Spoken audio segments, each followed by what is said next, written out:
Mind if I'm real with you for just a moment? Obviously, you don't know me. My name is Joel. I'm a software engineer by day. That's what I do. Literally, I build technology as a day job. But I'm also a licensed Medicare educator, agent, if you will. Weird combination, I know.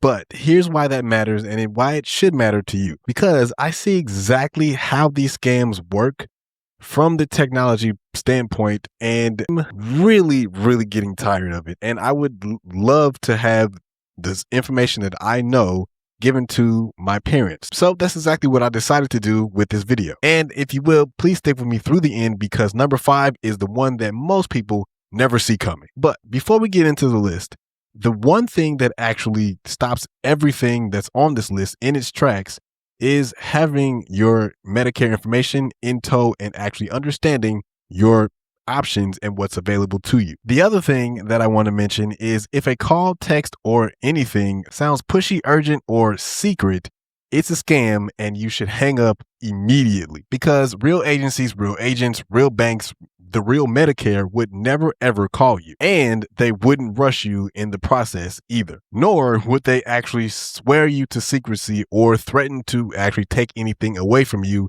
if you don't give them the information that they're looking for. So the things that you need to keep in mind are urgency, secrecy, and pushy always usually mean that it's a scam and you should run fast. Now, number 1, this is Medicare calling. Almost every time it's not, because Medicare, specifically the Center for Medicare, would never call you to sell you anything. And by law, actually anyone that is calling inbound to you without your permission prior to is really not a good thing and very illegal. But if they supposedly called you and asked you to verify your number on the call, it's a scam. Hang up now, because that's not how this works at all. Number 2, guard your Medicare number like it's a credit card.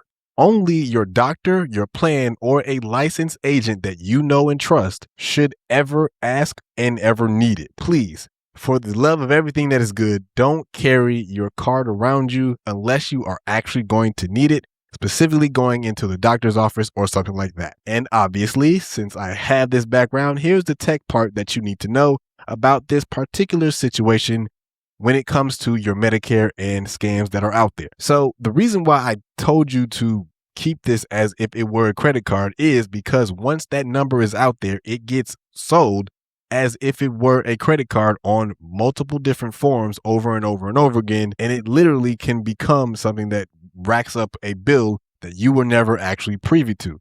So if you do ever have it exposed, make sure that you call Medicare as fast as possible to get a new number issued and sent to you. Number 3, free stuff that needs your number is bait, and you should run the other way. Free braces, free generic test kits, a free new card, or anything like that is always most likely a scam. And the biggest one that catches most people is a free flex card.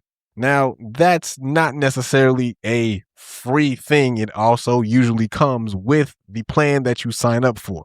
So if they're saying that you have a free flex card without actually signing up for anything specifically, you're probably going to run into a scam. But specifically, watch out for texts with short numbers like 42474 or things that look like it, and anything that says or asks you about a new card or benefits update inside of a text message. Again, that is a red flag and you should run the other way. Number 4, there is no Medicare refund department. Again, I want to say there is no Medicare refund department. A big one that's out there right now is someone calling or texting you saying that there are Medicare dollars that are assigned to you that you need to go and claim because there's a refund with your name on it. Again, 95% of the time, that is false. And again, you should run from whoever just told you that. Now, this could be sometimes connected to the new drug cost cap, and they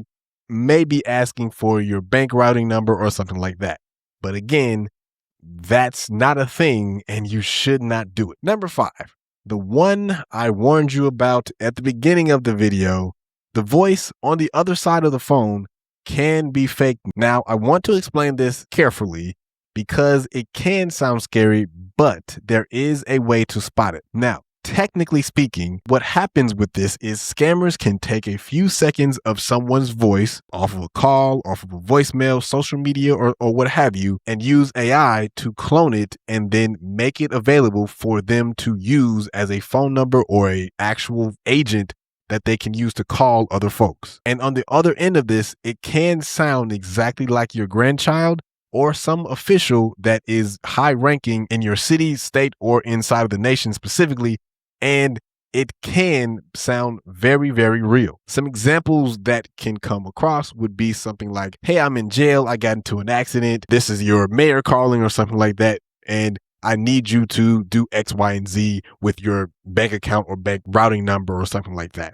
Again, any official that calls you or anyone that says they're an official that calls you and asks you for specific sensitive information, not a good idea to give that over the phone. And it's probably something that you should run away from because no official ever is going to call you directly and ask for that. Number 6, gift cards, wire transfers, and crypto. These things are notoriously used for shadowing malicious activity across the internet. And it's 100% a scam every time it's used for specific purposes, like trying to get information from you for malicious purposes to actually go and do something with your Medicare number or bank account, whatever.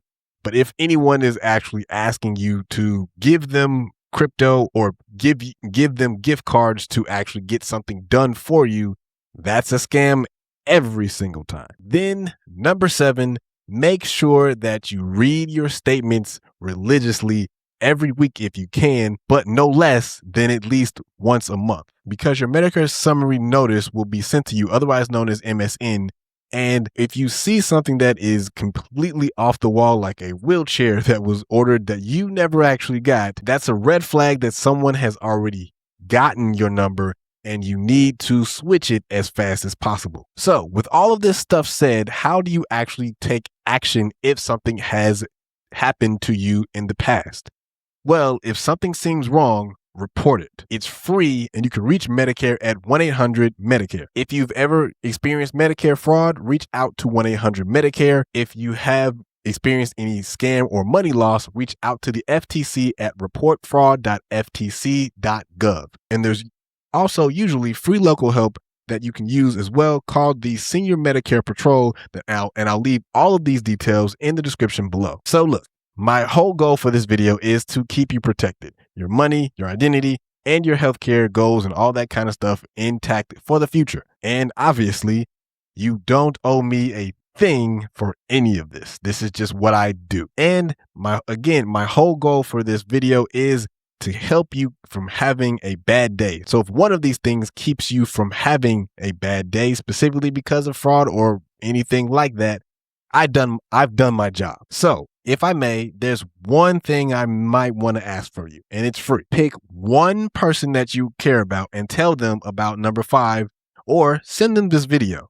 And if you like more information and want to learn more about how to keep yourself safe in the Medicare space and all that kind of stuff, in terms of making sure that you have everything locked down for your Medicare healthcare, technology, and all that kind of stuff, I'm your man. This is where you need to be, and you should go ahead and consider subscribing to this channel, because that's exactly what I talk about, all the things Medicare and how to stay safe with technology. So until next time, until next video, thanks for being here. I'll see you next video.